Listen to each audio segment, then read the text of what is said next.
Olá, boa tarde. Hoje, quinta-feira, 25 de julho, começa agora o Estúdio Câmara, programa que de segunda a sexta-feira traz debates sobre Campinas, bem-estar, comportamento e atitude, artes com notícias da redação e equipes ao vivo de vários pontos da cidade e, é claro, com a sua participação no WhatsApp 19 978 29 3776.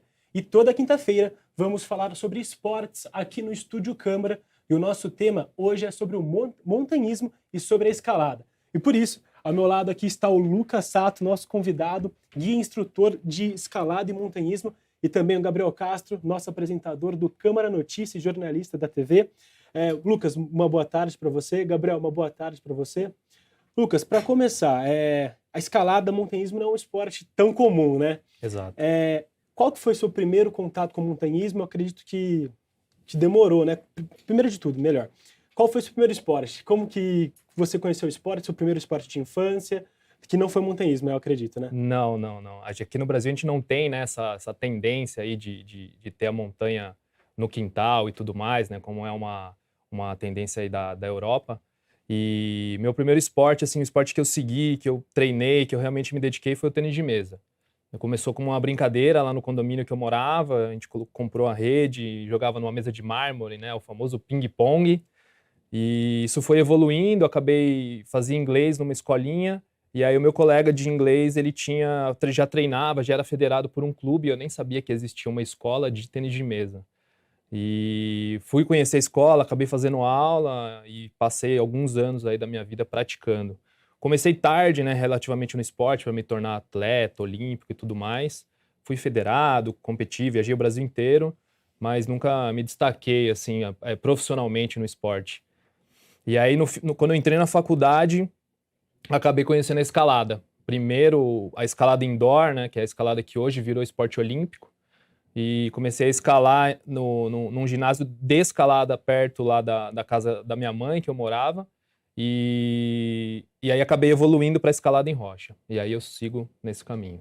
Gabriel, quando você ia pensar que o escalador, o montanhista, Foi mesa tenista. Exatamente. Boa tarde para você, Rafa. Boa tarde, Lucas. Boa tarde a você que está nos acompanhando. É curioso, né? É diferente. Eu acho que, não sei se é da sua época do Hugo Oyama, né? Isso. Aí muitas pessoas também. Eu também tentei bater ali a Todo mundo bolinha. já brincou de ping-pong. De tênis de mesa, era bacana. Você via na TV ele se destacando, o Hugo, né? Então, de fato, era uma modalidade que em algum momento se popularizou. Tem o Hugo Calderano agora também, um dos melhores brasileiros. Aliás, nos Jogos Olímpicos agora pode até conquistar uma medalha. Lógico que a China é a grande favorita, mas a gente sabe que o nosso Hugo é muito bem no tênis de mesa. E depois essa migração, né, para uma outra modalidade, começando na escalada, eu acho que é a porta de entrada, né? Para quem está nos acompanhando e muitas vezes vê aquela montanha, nossa, subiu no Everest, todo mundo vê. A porta de entrada, o começo, geralmente é a escalada indoor, onde a pessoa vai se apoiando. É isso, Lucas? Exatamente. Isso eu até recomendo para quem quer começar. Então, muita gente hoje, por conta que eu acabei transformando, né, o esporte em profissão. Tá. E aí, muita gente me pergunta assim, como que eu faço para escalar? E a primeira dica que eu dou é falar, procure um ginásio de escalada. Hoje nas grandes capitais tem diversos ginásios, né? São Paulo deve ter, sei lá, 4, 5 ginásios, BH, Rio de Janeiro, toda grande cidade tem. Então o primeiro passo é procurar um ginásio de escalada para você experimentar o esporte, ver como ele funciona e depois migrar aí para o esporte outdoor, né, na natureza. Porque, Lucas, como você falou no começo, o brasileiro não tem essa cultura, né? Não. É um esporte muito pouco praticado aqui no país, né? Olha, aqui no estado de São Paulo, a gente tem um problema que a grande maioria mora na capital e você precisa viajar para escalar. No Rio de Janeiro, a montanha está dentro da cidade, então o cenário é um pouquinho diferente. Mas ainda tem pouco praticante comparado com a Europa, né? As crianças saem para escalar, vão para a montanha na escola já, né? A gente ainda tem essa limitação. E você falou que foi na faculdade que você conheceu o montanhismo. Como que foi isso? Foi em que ano? Foi em 2006, se não me engano, né? 2006, Como que foi isso?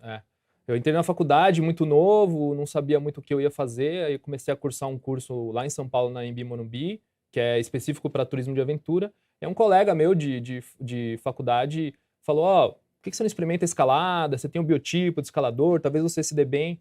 E aí eu comecei a frequentar esse ginásio E aí logo em seguida eu comecei, em 2006 mesmo, comecei a trabalhar numa empresa de brotas e o meu coordenador era escalador. Daí foi ele que me levou para a rocha pela primeira vez, a gente acabou virando amigo, melhores amigos, e começamos a escalar muito ali na região de Analândia, no Morro do Cuscuzeiro. Primeira vez que eu fiz alguma coisa relacionada à aventura foi em Brotas também, rafting lá é muito forte, né? Isso aí. Essa prática, isso é muito interessante. Ô Lucas, na sua resposta agora, você citou a questão de biotipo. Existe um biotipo para você poder fazer a escalada, para você fazer o alpinismo, ou isso independe, qualquer um que está nos acompanhando fala, eu quero tentar arriscar? Não, independe. A gente tem diversas modalidades. Como virou esporte olímpico, você vai ver que os atletas de competição, os caras que estão lá em Paris esse ano, eles são muito magros e muito fortes, mas eles não são grandes, porque eles precisam puxar realmente o seu corpo. Mas tem outras modalidades que não tem problema. Então, assim, o montanhismo é um esporte bem democrático do ponto de vista físico. Às vezes o cara que escala muito forte, nível Olimpíada, ele não vai se dar bem no Everest, por exemplo. Que vai te demandar 60 dias, você vai precisar ter muita resistência, muita paciência. Então tem modalidades e estilos para cada biotipo aí. O que está nos Jogos Olímpicos agora é aquele speed, que a pessoa sobe rapidinho e tem que bater lá em cima? Isso, tem 3 modalidades, que é o boulder, que é de dificuldade, o lead, que é de dificuldade, e o speed. O boulder não precisa de equipamento, né? Isso, você não vai sem equipamento de segurança nenhum, só tem um colchão embaixo. E aí você sobe com aquele magnésio, né? Aquele carbonato de magnésio. É o que a Areta fez aqui em Campinas, né? Lá na região onde ela mora, não é? Isso, exatamente. Ela construiu uma parede, e aí tem areia, né? É isso aí. E o Lucas, existe uma expectativa da modalidade, pegando agora os Jogos Olímpicos que já iniciaram em Paris, da modalidade dar um boom? Porque assim, os Jogos Olímpicos é um fenômeno, né? Todo mundo assiste, até quem não gosta muito vai ligar a TV e vai ver um esporte. E eu lembro no último Jogos Olímpicos de Tóquio, tudo bem que a gente estava em pandemia, mas o fenômeno para mim foi o skate. Porque assim, você entrava na rede social, todo mundo era especialista, eram as crianças, todo mundo estava se divertindo e vendo as pessoas se cumprimentando. E o esporte deu um boom. Depois, até aqui em Campinas, nós temos a pista lá no CEAR, virou um centro de treinamento para a seleção brasileira. Tem muitos esportistas. A escalada, existe essa expectativa, pegando o gancho agora dos Jogos Olímpicos de Paris, que consiga atrair mais praticantes? Não é um objetivo da modalidade se popularizar? Como é que você enxerga a escalada e os Jogos Olímpicos? Eu acho que a gente tem 2 grandes exemplos de esportes de aventura que popularizaram pós-Olimpíadas, né? O primeiro você falou o skate, realmente, o boom que teve de participantes, e o surf também, né? O surf também. A diferença desses 2 esportes para a escalada é que nesses 2 esportes a gente já tem campeões. Sim. A gente já tem pessoas que nomes, chegaram no pódio e se destacam. Na escalada a gente não tem nenhum brasileiro ainda competindo nas Olimpíadas. Eles não passam da etapa eliminatória. Mas eu também não é muito meu nicho de atendimento nem de mercado, porque eu trabalho profissionalmente, mas não com atleta, com pessoas que querem começar a escalar. Então eu também não consigo te afirmar quanto tempo isso vai demorar, porque assim, essa parte de competição da escalada eu não domino 100%, mas que com certeza vai atrair mais pessoas escalando, isso com certeza atraiu, né? O fato dos ginásios estarem se multiplicando, principalmente em São Paulo, nas grandes capitais, é um termômetro bom. Mas o meu público é mais o pessoal que quer escalar na rocha mesmo. E a gente teve, na verdade, um boom na pandemia, onde as pessoas precisavam praticar esportes outdoor, ao ar livre, e a gente teve um boom realmente. E até para retomar esse contato com a natureza, né? Eu acho que a escalada, o alpinismo, enfim, a gente fala muito, e acho que vai citar aqui no programa também, a questão da parte física, eu acho que ela é muito importante. A questão do mental, porque muitas vezes, se você estiver sozinho, se você estiver numa situação difícil, complicada, precisa ter a tranquilidade para lidar com algum problema, que já vou querer saber o que é um problema na escalada, no alpinismo, mas o contato com a natureza. Esse é o grande diferencial, e que você citou agora, que nós tivemos a pandemia, e no primeiro momento que liberou, a pessoa falou, eu quero ter de novo esse contato com a natureza. Esse é o diferencial do esporte? Total. Esporte de aventura, se você não gosta de natureza, não dá para praticar escalada em rocha, montanhismo, seja o que for. E você aprende muito, né? A gente fala que é a melhor escola, a melhor faculdade que tem. Porque Porque lá você vai enfrentar problemas que na cidade você não enfrentaria. Tomar banho, por exemplo, é um problema. Ir no banheiro é um outro desafio. Não é tão simples quanto aqui na cidade. E Lucas, aproveitando esse gancho que você está falando que o seu perfil é de rocha, né? Quais são as principais modalidades? Tem a boulder que você falou, tem o montanhismo, né? O alpinismo, tem a de rocha, que é a escalada. Quais seriam essas modalidades? Isso. Do mais simples para o mais complexo é o boulder na rocha, que você precisa de pouco equipamento, né? São blocos pequenos. Depois você tem a escalada esportiva, que aí o cenário já muda, você usa cadeirinha, capacete, todo equipamento de segurança. Depois a escalada tradicional, você vai fazer escaladas mais altas do que a esportiva, por exemplo, o Pão de Açúcar é uma escalada tradicional. Depois você tem a escalada de big wall, que é de grande parede, onde você vai passar vários dias para escalar uma mesma montanha. O Vale de Yosemite, na Califórnia, é o grande exemplo. Depois a gente tem a escalada alpina, que também tem pernoite, ambiente alpino, misto de rocha com gelo. A grande meca é a Patagônia Argentina Chilena, os próprios Alpes. E por último, o mais complexo é a alta montanha, que aí são montanhas relacionadas à altitude. Aí a gente cita o Everest, que é a maior montanha do mundo, que elas estão acima do nível do mar em quilômetros aí. E aproveitando, você já fez várias expedições ao redor do mundo? Como que foi? Eu trabalhei bastante tempo guiando expedições, tanto aqui no Brasil quanto lá fora, e guiei algumas expedições nas principais cordilheiras do mundo, que é a Cordilheira do Himalaia, fica lá na Ásia, e nossos vizinhos aqui, os Andes. E cada expedição tem uma história, um desafio? Como que é, Lucas? Cada montanha tem um desafio e uma característica. Então, tem montanha... E o que eu gosto de falar é que assim, não necessariamente a montanha mais alta em relação à altitude é a mais difícil. Então, se a gente pegar o caso do Everest, por exemplo, o Everest é a maior montanha do mundo, mas ela não é a montanha mais difícil do mundo. Então, tem montanhas aqui na Patagônia que tem 3.000 metros que são infinitamente mais difíceis que o Everest.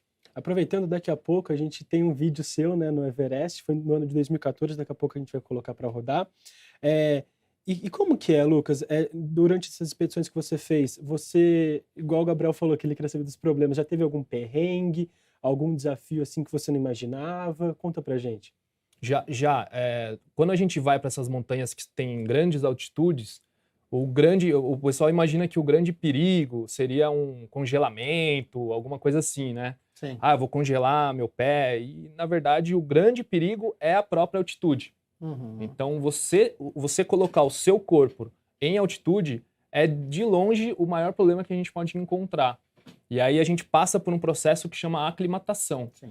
E esse processo ele é longo, ele é demorado. Então, você experimenta o seu corpo numa altitude e depois desce e dorme numa altitude menor. Então, por isso que uma expedição para o Everest, por exemplo, ela demora 60 dias. Por isso que demora tanto. E lidar com esse processo, ele é demorado. Então, é um exercício de paciência.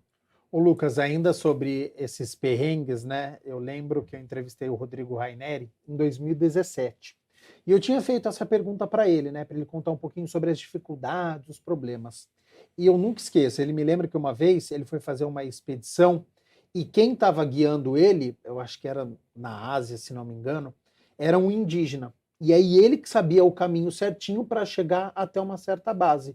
E ele falou assim, ali eu estava completamente na mão dele, porque eu não sabia o caminho, eu não sabia absolutamente nada, e eu estava guiando, e aí poderia ter contato com o animal, poderia acontecer várias coisas. A partir do momento que vai fazer uma expedição, ou que você leva uma turma, você está ali sozinho, tem um estudo da onde você está, tem essa questão de confiar na pessoa ou que está carregando o seu equipamento, que tem um nome que eu acabei esquecendo, ou que você precisa confiar no clima que a pessoa está falando. A pessoa local de lá é um nível de confiança muito grande que a pessoa tem que ter? Tem que ter, e eu já passei também por uma situação assim.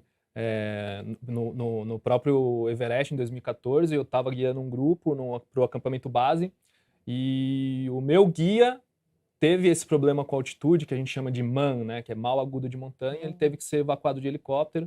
Eu me vi lá no meio do Himalaia com 2 carregadores que não falavam inglês, só nepalês. A responsabilidade se torna sua, né? E aí, com uma das minhas clientes, ela também passou mal, e aí eu tive que abortar um trecho e descer, e tudo isso sem muito Meio que auxílio. sozinho, né? Sozinho, é. Então, por isso que a gente, além de se capacitar, né, a gente tem que sempre contar que o seu próprio local ali, ele pode também ter um problema de saúde e precisar abortar.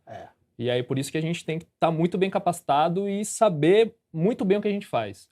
Porque quem trabalha com escalada e com montanhismo, o pessoal normalmente fala assim, nossa, que delícia o seu trabalho.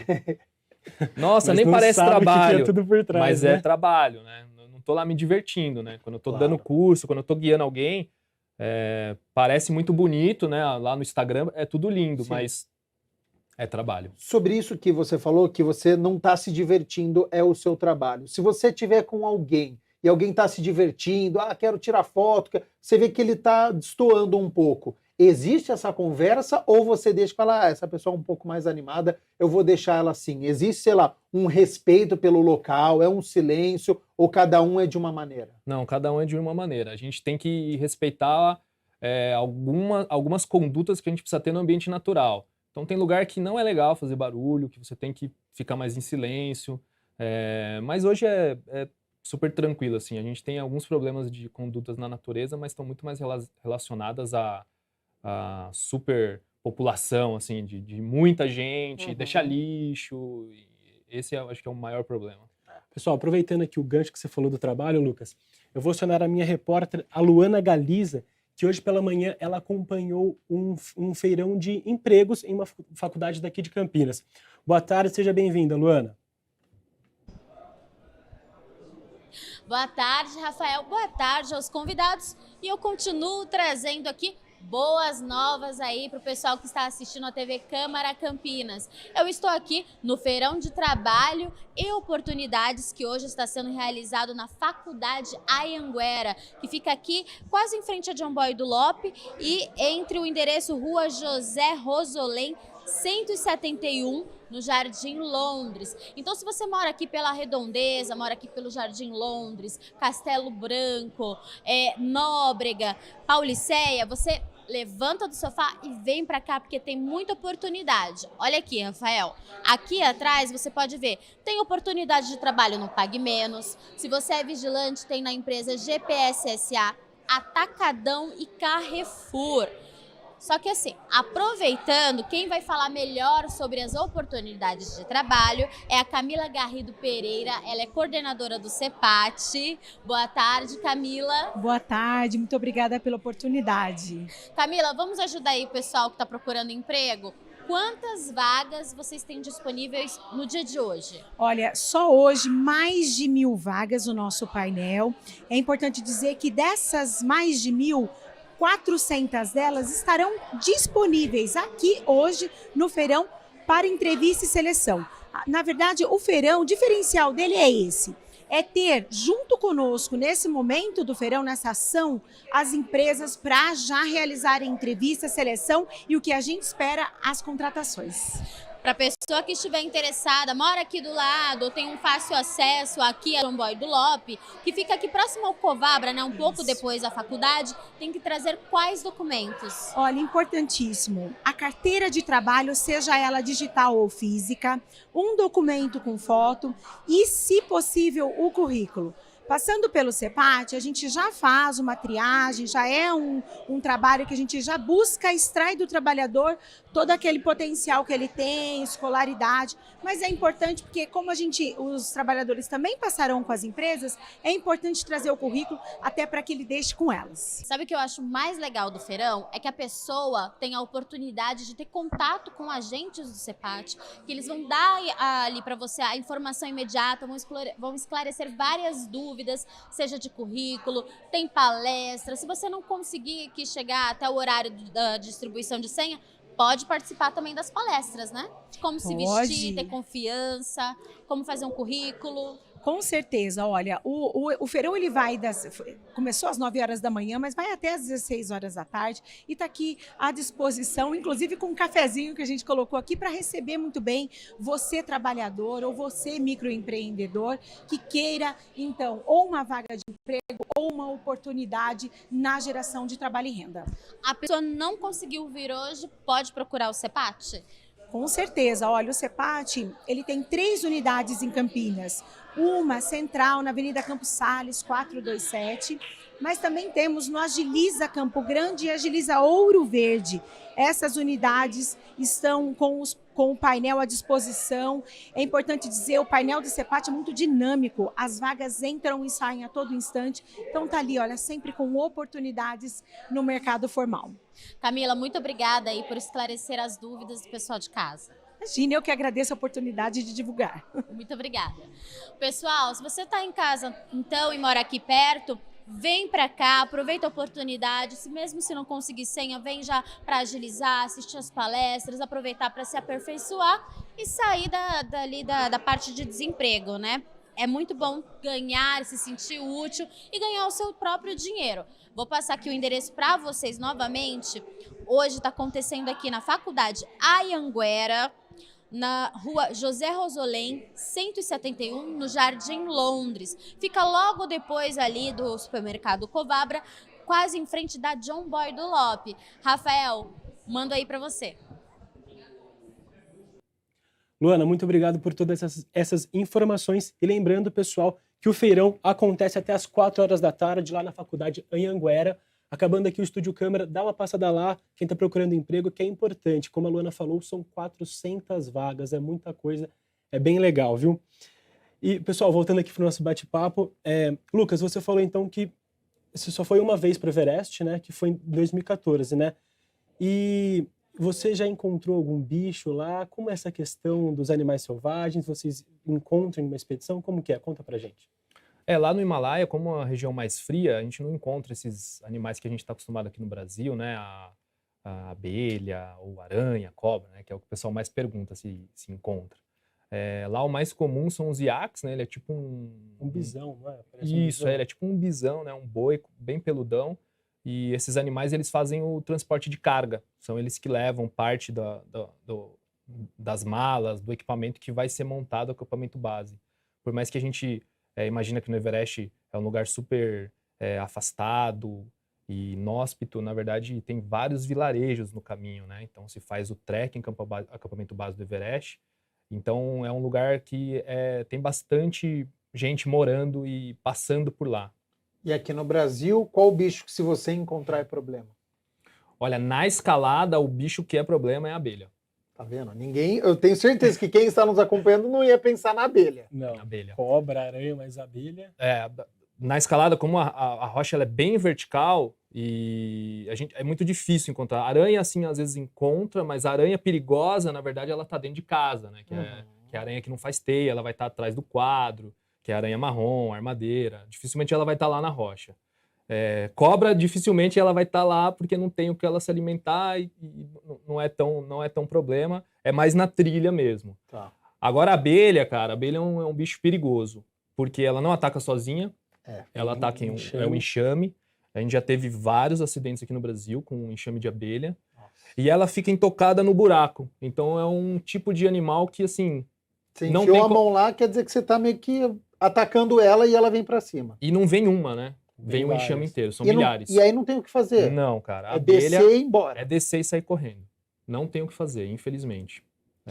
Em muitos casos você acha que você olha assim, tem um buraco aqui, acho que é um apoio. Você vai colocar a mão ali, aí é o casulo, né, que fala, né? E aí ela faz a colmeia dentro do buraco. Então, assim, você não consegue ver. A gente fica muito atento com barulho, né? Barulho de abelha. E olhar, né? Então, quando você tá olhando de baixo e você vê algumas abelhinhas saindo do buraco, ali com certeza tem uma colmeia. Ele não é lugar de passar. Ô Lucas, e além dessa questão dos animais, condição climática, vocês sempre precisam ver? Então tá um dia de sol, hoje tá bom para escalar. Fechou o tempo, começou a chover. Tem que descer ou segue normalmente? Não, chuva é um problema pra gente, não por se molhar, mas por descarga elétrica. E quando a gente tá na montanha, escalando, a gente vira literalmente um para-raio, porque todo o nosso equipamento é metálico. Nossa. Então, é um negócio que não dá, é indiscutível, assim. Por isso que a gente não recomenda, assim, não se escala muito no verão, a não ser que tenha uma previsão muito assertiva falando que não vai chover. Tá. Mas você tá no topo de uma montanha, escalando, com equipamento metálico e uma tempestade te pegar, é problema. Já teve alguns casos de acidentes com raio também. Pessoal, aproveitando, eu falei que a gente ia ver um vídeo do Lucas lá no Everest em 2014. O pessoal vai rodar aqui pra gente. Ele estava no campo base lá da maior montanha do mundo. Confere aí. Bom, a gente está na base da maior montanha do mundo, né? Não é um lugar fácil de se chegar, a gente demorou 9 dias para chegar até aqui, caminhando. Todo dia é um grande desafio, mas uma equipe boa e uma estrutura forte, a gente consegue ter um aproveitamento muito bom. Lucas, como a gente viu aqui no campo base, né? No acampamento base, mais ou menos quantas pessoas contam uma expedição? Como que é? Como que faz para reunir tudo isso? Tem vários guias como você é responsável por quantas pessoas? Como que funciona isso? O acampamento base do Everest, a gente fala assim, o acampamento de uma montanha parece um negócio pequeno, né? Vai ter ali 5 barraquinhas e tudo mais. Mas o acampamento base do Everest, para você ir de uma ponta até a outra, você vai demorar andando 40 minutos. Então é literalmente uma cidade. São milhares e milhares de pessoas que ficam nesse acampamento para escalar a maior montanha do mundo. E elas ficam 60 dias. Então eu devo chutar que você deve ter, sei lá, 5.000 pessoas. E a comunicação lá? O telefone pega lá ou é mais por rádio? Como que é? Antigamente era tudo por rádio. Hoje tem internet, via satélite. Você pensou, Gabriel, no campo base do Everest, internet? Eu imagino que deve ser a dificuldade para você se comunicar e às vezes até com a equipe médica. Isso, mas para cima da montanha é tudo com rádio. Aí as equipes, os chefes de equipe têm tudo rádio que se comunicam com o acampamento base. Até para pegar a previsão climática e tudo mais. Ô Lucas, e é uma viagem cara também, né? Porque sempre quando a gente fala sobre alpinismo, esse tipo de expedição, eu acho que certamente quem está em casa deve estar se perguntando, mas é caro a viagem? Equipamento é caro, passagem aérea é caro, para você subir tem custo também? Falando do extremo, que seria uma expedição para o Everest, é uma expedição bem cara para os padrões brasileiros, né? Então, uma expedição que vai depender aí de 40, 50, 60, 70 mil dólares. Isso só a parte terrestre. Aí, somando isso, você ainda vai ter a passagem aérea, a alimentação e todo o equipamento, que também é muito caro, né? Uma bota para escalar o Everest custa $1.000. Um macacão, né? Que é aquele downsuit que se usa, né? Que parece um astronauta, né? Que é de pluma de ganso, também na faixa de $1.000. Aí mais equipamento de escalada. Então, esse é um extremo, né? Mas a gente tem o outro extremo da escalada, que é você ir num ginásio, alugar sapatilha e poder praticar a escalada de uma maneira mais acessível. Aí não é um esporte tão caro. E quem é profissional, a pessoa arca com esses custos? Normalmente, sim. Aqui no Brasil, poucas pessoas têm patrocínio, mas numa expedição do Everest, acho que 90% aí dos brasileiros que fizeram arcaram com todos os custos. Poucos. E para viver de alpinismo, então, é através de patrocinador? Como que ganha dinheiro? Olha, aqui no Brasil tem pouco incentivo assim, de patrocinador, né? Então, a gente tem a nossa empresa que leva as pessoas, né, que funcionam como um facilitador para quem quer escalar o Everest ou qualquer outra montanha. Então, foi a maneira que eu encontrei também de estar mais na montanha. Trabalhar com isso. Tá. E aí, por exemplo, se alguém está nos acompanhando, vai ver nos Jogos Olímpicos a questão de escalada. Você disse que não vai ter brasileiro participando em busca de medalha. Mas se alguém tentar seguir nesta carreira, é através de patrocínio, porque não tem uma premiação, tem uma competição? Não. De competição, você vai ter só essa parte de escalada indoor. Aí você pode ser atleta de escalada indoor. O que não tem muito a ver com quem vai para o Everest ou outra coisa. Assim, a gente tem um escalador profissional, que eu falo, né, no Brasil, e ele tem patrocínio de marcas internacionais e ele vive de escalada. O resto, eu até falo que a galera confunde, né, que é o escalador profissional e o profissional da escalada. Então, assim, eu não sou escalador profissional. Por quê? Porque eu não tenho salário, as marcas não me pagam para eu sair escalando o mundo. As pessoas me pagam para eu guiar ou capacitar elas. Então, eu não sou escalador profissional, eu sou profissional da escalada. Mas aqui a galera confunde esse termo. Sim. Rapidinho aqui, pessoal. E lembrando que você que está em casa pode também participar desse bate-papo mandando uma pergunta para o WhatsApp da TV, 19978293776. E a gente falou aqui das Olimpíadas, né, que a escalada indoor se tornou um esporte olímpico. As Olimpíadas começam amanhã, a abertura oficial, mas já tem prova rolando e o Brasil estreou nas Olimpíadas com a prova de arco feminino. A abertura das Olimpíadas de Paris, né? É amanhã, como eu disse, mas alguns jogos já começaram. E a primeira participação brasileira nos Jogos Olímpicos de Paris foi com a arqueira Ana Luísa Caetano, que terminou o ranqueamento do tiro com arco feminino na 19ª posição entre as 64 atletas. Ana Luísa somou 660 pontos, ficando a 34 de distância da líder, a sul-coreana Sae-Hon Lim, que bateu o recorde mundial com 694 pontos. Agora, a Ana Luísa vai enfrentar a eslovena Zana Pintaric, que ficou em 46º lugar em 30 de julho. E a rival da brasileira somou 638 pontos.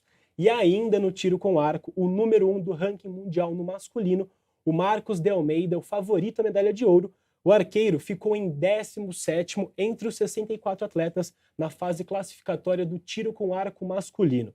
O brasileiro, número 1 do mundo, somou 673 pontos, ficando 13 atrás do líder do ranqueamento, o sul-coreano Won Jin Kim.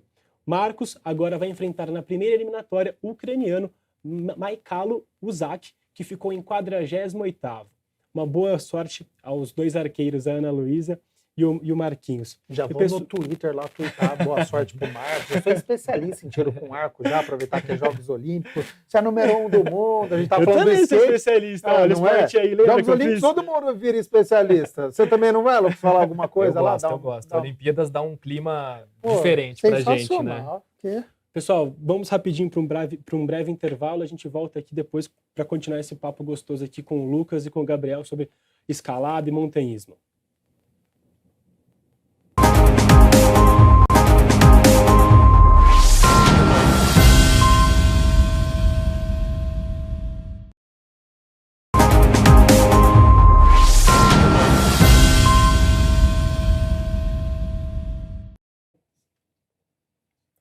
Estamos de volta com o nosso Estúdio Câmara, hoje falando de escalada e montanhismo. Estamos aqui com o Lucas Sato, guia e instrutor de escalada, e também com o nosso jornalista Gabriel Castro, apresentador do Câmara Notícia. Ô Lucas, no primeiro bloco você falou que você é profissional da escalada, né? Então, como que você entrou nesse ramo? Você falou no começo que em 2006 você conheceu a escalada, o montanhismo, e aí como que surgiu isso? Quando foi? Como que foi que você começou a ensinar as outras pessoas, a formar as pessoas? Eu atuei como esportista durante boa parte, aí comecei a escalar em 2006, até 2009, 2010, segui escalando, viajei bastante, viajei o Brasil escalando, e alguns países lá fora, e aí em 2009, 2010 eu decidi que eu queria viver profissionalmente do esporte, queria me tornar um profissional de escalada, e até trazendo aí, fui procurar o Rodrigo Raineri, né? E em 2011 ele acabou me contratando, eu mudei para Campinas e comecei a trabalhar ativamente como profissional. Foi a maneira que eu encontrei também de poder viajar, de poder me profissionalizar. Então fui estudar, fui fazer diversos treinamentos, diversos cursos. A gente passa por curso desde resgate em altura, auto-resgate em escalada, primeiros socorros em áreas remotas. Então a gente passa dias entendendo e sabendo agir em caso de uma emergência para poder atuar e levar outras pessoas nesse ambiente. E eu sigo trabalhando com isso aí desde então. Tem uma parte teórica, então? Porque quem está em casa pode estar falando, não, só escalar, põe ali a segurança. Tem parte teórica para você estudar? Tem também. A gente, eu até brinco, né, que no meu ensino médio eu tinha uma professora de física, né, e eu falo, poxa, professora, hoje eu tenho que dar algumas aulas que a gente fala de deslocamento de massa, aceleração, o fator de queda, elasticidade da corda. E então, para quem está assistindo, fala assim, eu não preciso prestar atenção nessas aulas de física, de matemática, pode ser que você trabalhe com escalada e tenha que explicar sobre isso também. Vai para o lado de humanas, mas exatas está presente. Sempre está. Então, eu brinco que a gente, para ser bom em qualquer profissão, você precisa estudar e precisa se capacitar. Então, eu continuo estudando, continuo me aprimorando para poder trazer mais conteúdo e mais conhecimento para meus alunos. Mudou alguma coisa de quando você começou para hoje, lá de 2009 para 2024? Tem técnica diferente, tem aparelho diferente? Tecnologia, né? Tem. Mudou, assim, da água para o vinho, vamos dizer. O equipamento vai ficando cada vez mais leve, cada vez mais tecnológico, cada vez menor, cada vez mais leve, né? E as técnicas acompanham isso também. Então, esse é um dos meus grandes carros-chefes, né? Então, grandes profissionais aqui no Brasil ainda utilizam técnicas e conhecimentos da década de 90 e dos anos 2000 e as coisas foram evoluindo. E eu sou um cara que sempre estou me atualizando com esse cenário mais atual. Da exigência do corpo, o principal são as mãos ou não? Depende do tipo de escalada. Vai ter escalada que vai te demandar mais as mãos e mais força no antebraço, por exemplo, e vai ter escalada que vai te demandar mais das pernas. Então, assim, depende da escalada. Aproveitando aqui, ó, a gente tem um vídeo do Lucas em um dos cursos que ele deu, que você vai bastante para o sul de Minas, em Andradas, né, Lucas? Na Pedra do Pântano que fala? É isso? Isso, se escreve pântano, mas os locais chamam de pantano. Aí a gente adota o dialeto local. Certinho. Vamos ver, confere aí, pessoal. Devidamente equipado, né? Capacete, cadeirinha, freio, a solteira. Só falta se encordar, né? A gente vai se amarrar na corda, colocar a sapatilha. Eu subo primeiro e você vai fazer a minha segurança. Tá bom. Tá bom? Vamos lá? Fechou. Vamos.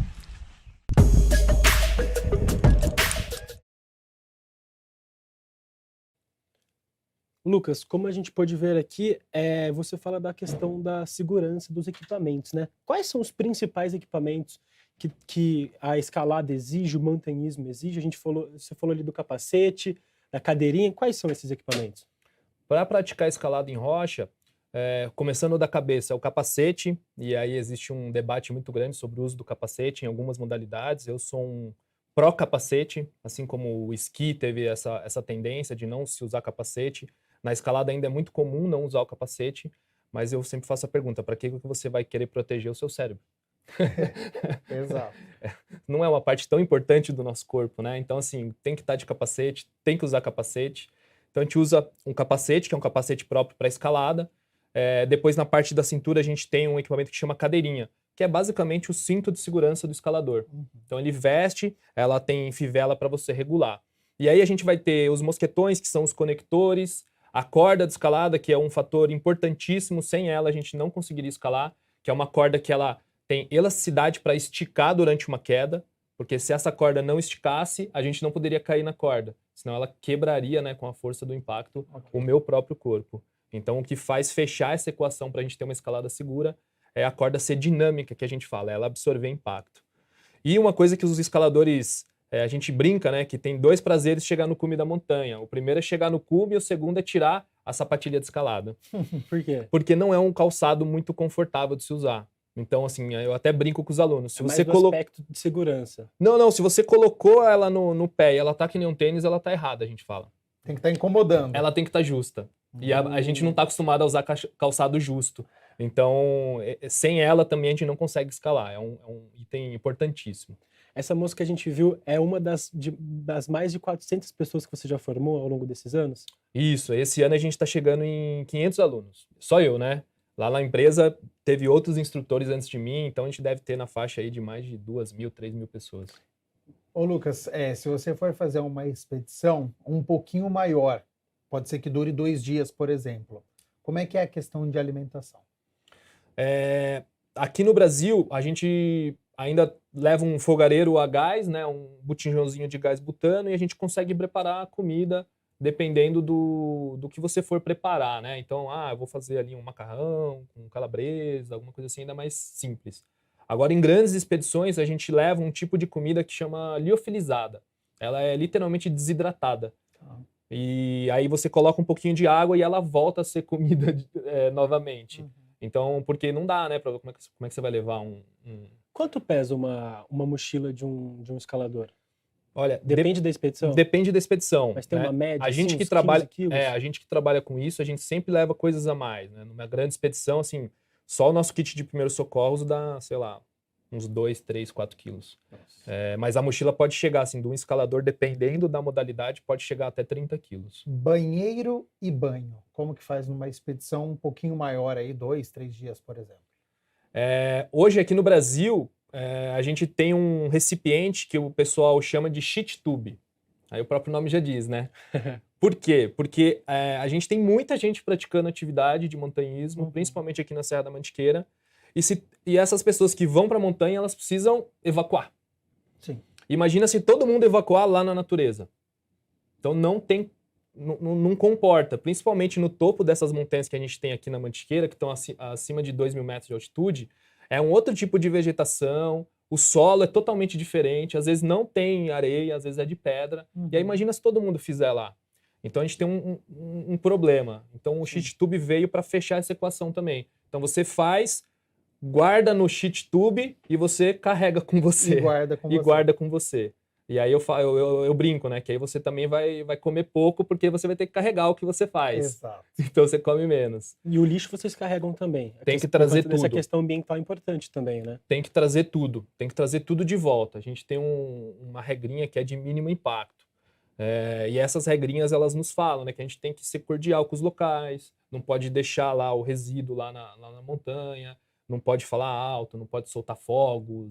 Algumas coisas que parecem absurdo, mas as pessoas, elas fazem. E essa questão do lixo é algo sério, né, Lucas? Porque a gente viu no vídeo, no bloco anterior, no Monte Everest, você falando, eu já vi vídeo e já li diversas reportagens que essa é uma questão, e a gente está vendo agora novamente, precisa ser discutido, porque muitas vezes embalagem é jogado fora, ou o montanhista ele vai deixando o peso de lado quando acaba as coisas.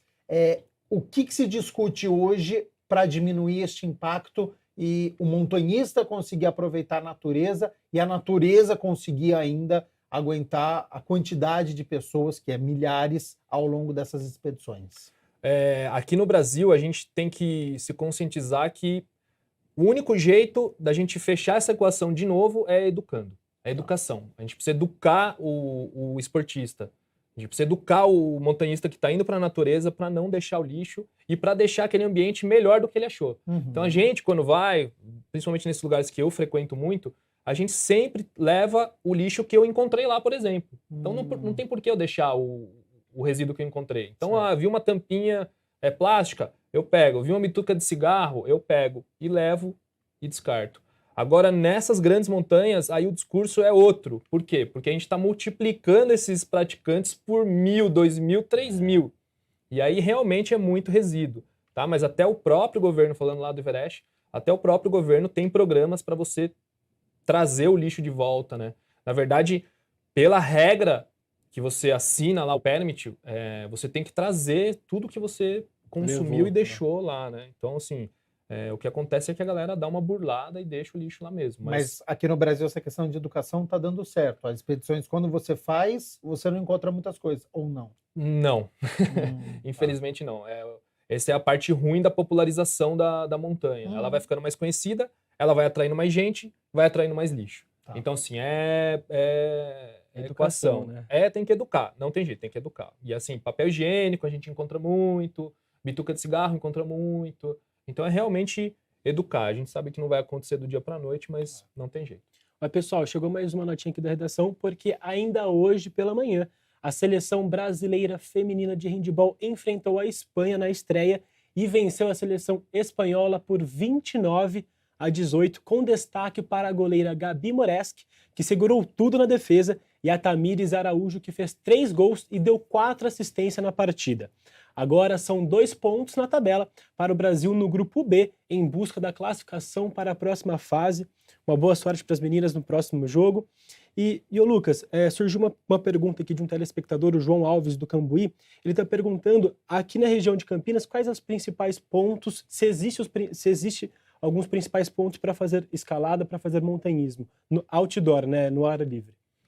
Aqui em Campinas, o pessoal que escala, aqui a comunidade escaladora, eles frequentam uma pedreira que fica ali no bairro do Jardim Garcia, que é um local bastante frequentado. E na região, a gente tem num raio aqui de mais ou menos 1h30, a gente tem grandes picos de escalada. Então, o sul de Minas, a região de Andradas, que é a região que eu vou muito, tem muita escalada. Se esticar um pouquinho mais, vai para São Bento do Sapucaí, aí a 2h30 também tem muita escalada.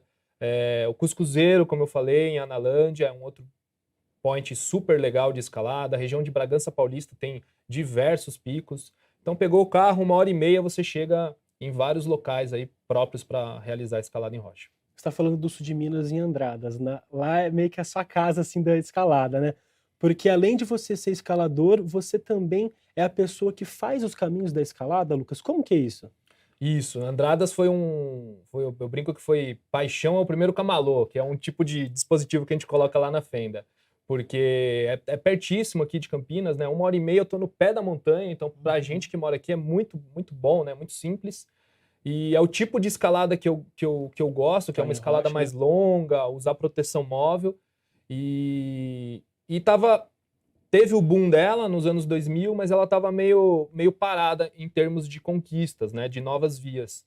E aí um grande amigo meu que acabou virando, né? Um grande amigo, que é o Pedro, que é o Jacaré, ele que foi o cara que escreveu o guia, abriu as primeiras vias, ele que me incentivou também a conquistar essas vias. E aí a gente chega na base de uma pedra que nunca ninguém escalou, nenhum ser humano escalou, e a gente desenha ali e percorre esse caminho lá na pedra, colocando as proteções para outras pessoas escalarem. Então a gente abre as vias e os setores para democratizar a escalada para outras pessoas praticarem. Existe muita responsabilidade, né? Porque você vai fazer um trajeto que outras pessoas vão passar por lá, né?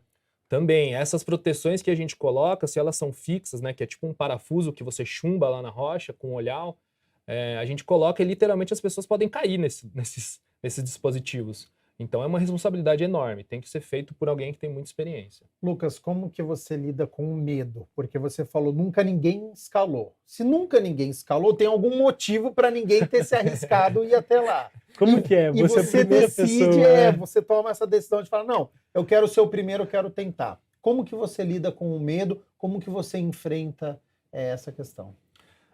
Essa é uma pergunta que eu recebo bastante. Por trabalhar com escalada, e eu tenho outra empresa que trabalha na parte de altura também, na parte industrial, todo mundo me pergunta, mas você tem medo de altura? E eu sempre respondo, sim, eu tenho medo.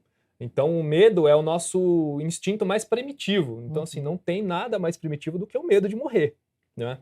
Então sim, eu tenho medo todas as vezes que eu escalo, e a gente tem que aprender a lidar com esse medo.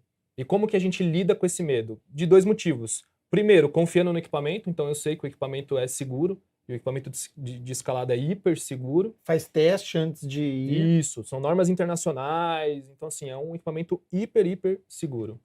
E segundo, é me conhecendo e confiando em mim mesmo. Então eu sei o que o meu corpo consegue fazer. Depois disso, eu sei que o equipamento, se o meu corpo falhar, ele vai me segurar. E com isso a gente vai traçando essa linha entre o risco que eu estou correndo e o que eu sei que eu consigo fazer. Então tem um filme que ilustra muito bem isso, fica a dica aí para quem quiser assistir, que é um documentário que ganhou um Oscar que chama Free Solo, que é um escalador norte-americano escalando uma parede de 980 metros sem corda. E o detalhe, quem estava filmando ele eram os próprios amigos. Então o amigo dele poderia ter filmado a morte dele caindo. Exato. E o filme foi um sucesso, por quê? Porque ele não caiu. Então, e para quem é de fora e não entende esporte, acha que isso é loucura, mas ali era uma via que ele já tinha feito centenas de vezes, ele conhecia cada pedacinho, e principalmente, ele sabe o que o corpo dele é capaz. Então, é assim que a gente lida com o medo.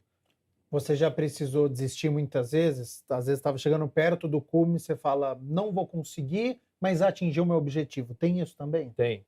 É um sentimento difícil, mas a gente tem que aprender a lidar com a desistência. Eu já deixei de chegar em cumes de montanha ou realizar escaladas. E às vezes por tempo, às vezes porque eu estava com um cliente, meu cliente desistiu. Às vezes a gente tem um horário para voltar, não dá para eu ficar 48 horas escalando, né, fazendo um ataque ao cume. Então, o que eu falo assim, até para os clientes, para os alunos, é que diferente da Olimpíada, que é a cada 4 anos, a montanha ela vai estar sempre lá. Então, se eu voltar ano que vem, ela vai estar no mesmo local. Sim. E eu vou tentar de novo e vou conseguir. Isso já aconteceu comigo várias e várias vezes.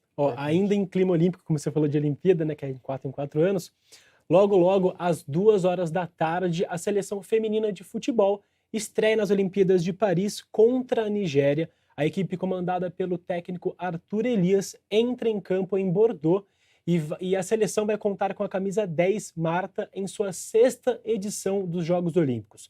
O Brasil está no grupo C do torneio e ainda vai enfrentar o Japão em Paris e a Espanha, a atual campeã mundial. Desejamos uma boa sorte para as nossas meninas nesses Jogos Olímpicos de Paris.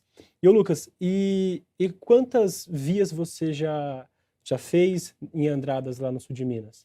Só lá em Andradas, eu já abri mais de 60 vias e diversos setores também. Então, todo mundo me fala assim, mas por que você abre essas vias? Né? Eu até comento que é um trabalho mais que voluntário, porque o trabalho voluntário você está doando o seu tempo, a sua força de trabalho. Ali eu estou doando o meu tempo, minha força de trabalho e o meu investimento, porque todas essas proteções que a gente coloca... Sai do seu bolso. Sai do nosso bolso.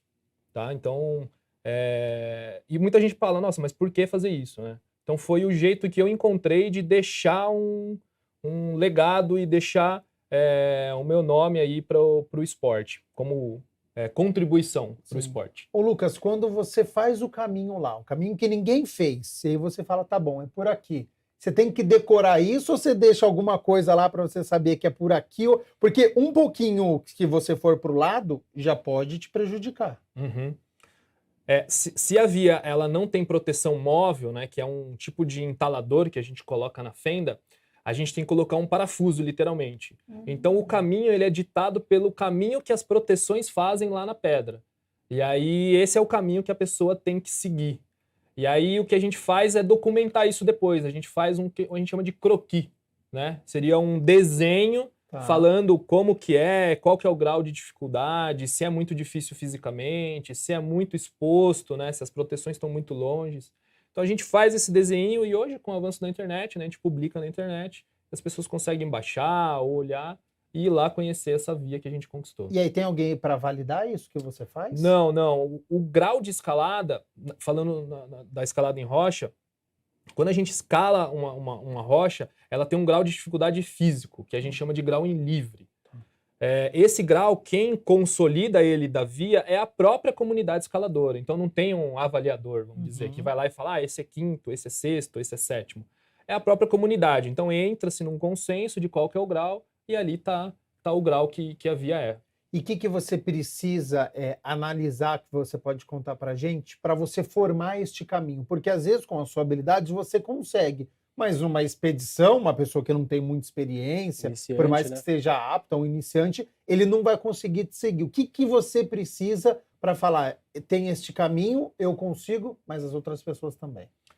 Primeiro que quando a gente chega lá na base da montanha, uma montanha que nunca foi escalada, uma parede que nunca foi escalada, a primeira coisa que a gente procura é se tem o que a gente chama de agarras, que são saliências lá na pedra, para a gente poder apoiar a mão e a sapatilha para poder escalar. E tem que saber o tipo de rocha também? Também. Como eu falei, né? O profissional de escalada ele não vai se limitar só a te ensinar a escalar, ele vai ter que entender um pouco de geologia também. Porque além da física tem geologia tem também. muita coisa, cara. Matemática, química, tem muita coisa. Por quê? Tem tipos de rocha, o cuscuzeiro, por exemplo, é uma rocha de origem sedimentar. Então ela não é de origem vulcânica. Significa que ela tem um aspecto de areia. Né? Para quem já foi lá sabe o que eu tô falando. Já quando a gente vai aqui para o sul de Minas, a rocha é de origem vulcânica, é o granito. Então, é uma rocha muito mais dura. Então, na hora de colocar a proteção, eu que estou abrindo a via, primeiro, no granito é mais sólido, então a proteção ela pode ser menor. Às vezes no arenito não é tão maior, sólido, então a proteção tem que ser maior. Então, tudo isso, quando a gente está conquistando a via, a gente tem que levar em consideração. Às vezes tem que colocar químico, né, que é um epóxi. Então, de novo, não é uma coisa simples. Só corrigindo aqui uma informação, que eu falei que as meninas iam jogar, elas já estão jogando, que agora é 2h15 e tá 0x0 Brasil contra a Nigéria. Mais uma vez, uma boa sorte para elas, que elas ganhem esse jogo. E surgiu mais uma pergunta aqui do nosso WhatsApp, né, que o pessoal tá participando, que é 19978293776. A Alana Silva, do Cambuí também, ela tá perguntando, Lucas, existe idade para começar a escalar? Existe uma idade específica ou não? Como que é? Não tem idade. Na verdade, o que a gente faz, né, com os nossos filhos é falar para eles não escalarem, né? Então é algo que a gente deveria encorajar mais. E eu brinco com meu filho que eu falo assim, eu não tenho moral nenhuma para falar para ele não suba nos lugares. Exato. Porque ele me vê subindo. Inclusive, agora recente a gente fez a nossa primeira escalada ao cume junto, a gente escalou 50 metros, eu e meu filho que tem 5 aninhos. Ai, que legal. Então não tem limite de idade, eu incentivo as pessoas a levarem seus filhos para escalar, eu incentivo seus filhos a levarem para praticar qualquer esporte, isso é importantíssimo. Era um sonho que você tinha, levar o seu filho a escalar? Era também. Ele, na verdade, foi privilegiado, né? O primeiro cume de montanha ele fez com 6 meses, naquela mochilinha que a gente carrega, então ele tá Tá Já nasceu no inserido, meio. tá inserido, tá inserido. E a já. mãe, tudo bem? Deixar 6 meses escalar? Não, minha esposa é escaladora também, escalou muito comigo, então ela adora também. Tem que participar junto, tá né? todo Se mundo ficar junto. em casa, fica preocupado. Tá todo mundo junto. E falando em mãe, vou aproveitar rapidinho e mandar um beijo pra minha mãe, que é aniversário dela hoje. Beijo, mãe, te amo. E Lucas, então essa questão do curso então é fundamental, né? Porque, querendo ou não, a escalada, o montanhismo é um esporte radical, é um esporte que o pessoal vê com os olhos de perigoso, né? Isso. Falando do perigo, primeiro o que a gente tenta desvincular é realmente que a escalada é um esporte perigoso. Na verdade, se você pegar o seu carro, dirigir na estrada até uma parede para você escalar, a parte mais perigosa estatisticamente é a estrada. É o trajeto. É o trânsito. Uhum. Isso é muito mais perigoso do que escalar uma montanha. Então a gente tenta desmistificar isso, né? Porque a escalada acaba aparecendo só quando acontece um acidente ou quando morre alguém, aí se fala de escalada, se fala de montanhismo. Mas é um esporte extremamente seguro. A gente tem escalada literalmente no Brasil inteiro, do Rio Grande do Sul ao Amazonas tem escalada, praticamente em todos os estados. Então é um esporte super seguro. E quando a gente fala de capacitação, eu também bato muito nessa tecla que é igual autoescola. Quando a gente vai fazer autoescola, o que a gente faz? A gente aprende a dirigir lá com o pai ou com a mãe, ele te ensina a dirigir. Quando você chega na autoescola, o que o instrutor faz? Te corrige. Ó, isso aqui não pode, você tem que arrumar o retrovisor, coloca o cinto primeiro, não sei o quê. Por quê? Porque ele é profissional. Do mesmo jeito que eu sou. Então, assim, aqui no Brasil a gente ainda tem o costume de sempre aprender com um amigo e tudo mais, mas até essa questão que levantaram aqui do lixo, né, que a gente trata como mínimo impacto, eu falo nos meus cursos. Então, é uma das primeiras coisas que eu falo no meu curso, é assim, ó, não adianta vocês quererem aprender a escalar lá na natureza se vocês não sabem quais são as regras que você tem que estar na natureza. Então, essa base sólida do esporte é muito importante, e é isso que eu tento passar para os alunos, que tem a parte ambiental, a parte ética do próprio esporte da escalada, o que eu posso e não posso fazer, e a parte técnica, que eu gosto muito também. E como que é o feedback dessas pessoas que você faz essa expedição junto? Elas vão com um objetivo, voltam com outro, muda o olhar, muda a visão?